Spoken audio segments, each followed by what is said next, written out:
Yeah, let's switch to the Nets, man. Look, how they looking at the quarter mark, man? How they looking at the quarter mark? Shit, I mean, So first, let's talk about the Nets with at the beginning of the season with Irvin and KD, in the middle of the season with just KD, and then at the last third, the last part where they all been together. How they Okay. look in between? Go Okay, ahead. well, at first, Kyrie went on that 7-game hiatus. Like, it was all right. Like, it wasn't bad. It wasn't bad at all. I mean, they were putting up high numbers like you would expect. I mean, KD was just tearing it up from the field, though. Yeah, he was tearing it Man, up. he was boy. tearing it up. Still is. But when Irvin took that hiatus, I mean, he still was doing his thing. I mean, it wasn't the same grandiose fashion as having another 25-point plus score with you, but nonetheless, he did enough to hold it down. And right now, just recently, they dropped some games. Yeah, They lost to Washington, and Russell Westbrook shot like 57% from the field, I want to say. Yeah. Like, bro, that's saying something. If that man go out there and shoot 57% from the field, good God. And y'all let him splash two key 3 And they got like one of the worst records in the league. I ain't gonna lie, it's over for Westbrook. I know that's off topic, but it's definitely over for him. But especially if they trade Bradley Beal like they're rumoring to do.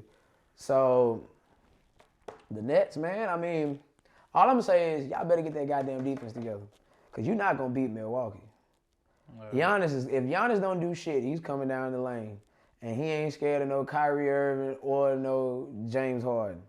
James Harden probably sitting somewhere in the corner stroking the beard or something. I don't know. But he ain't getting in the way of no Giannis. For sure. My take on it, at the beginning, it was the same thing. It seemed like they was scoring a lot of points, but they weren't playing a lot of defense. They was losing games. With KD, same thing.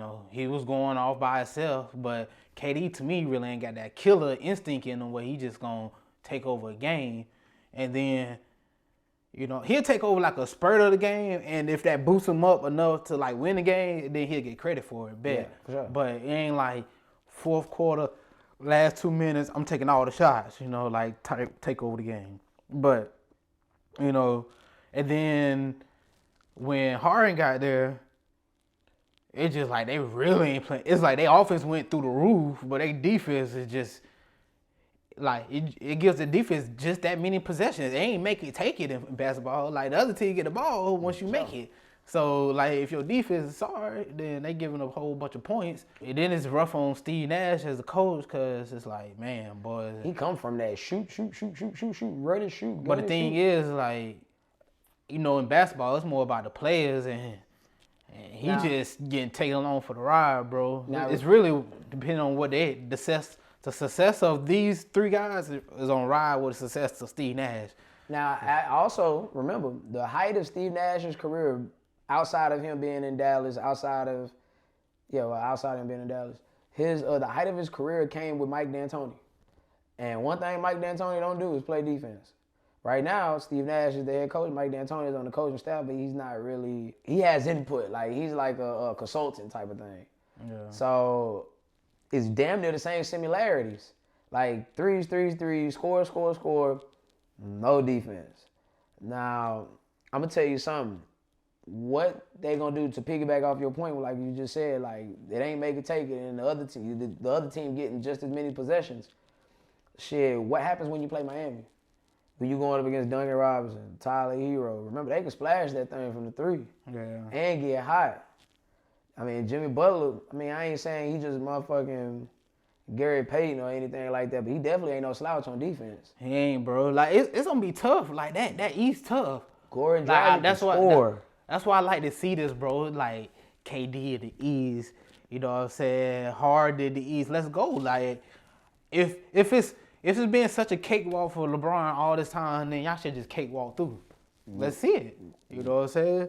You should. You should. You know what I mean? Because once you get past Nets, Celtics, Toronto, Philly, Miami, shit, you still got like 2 or 3 more spots open.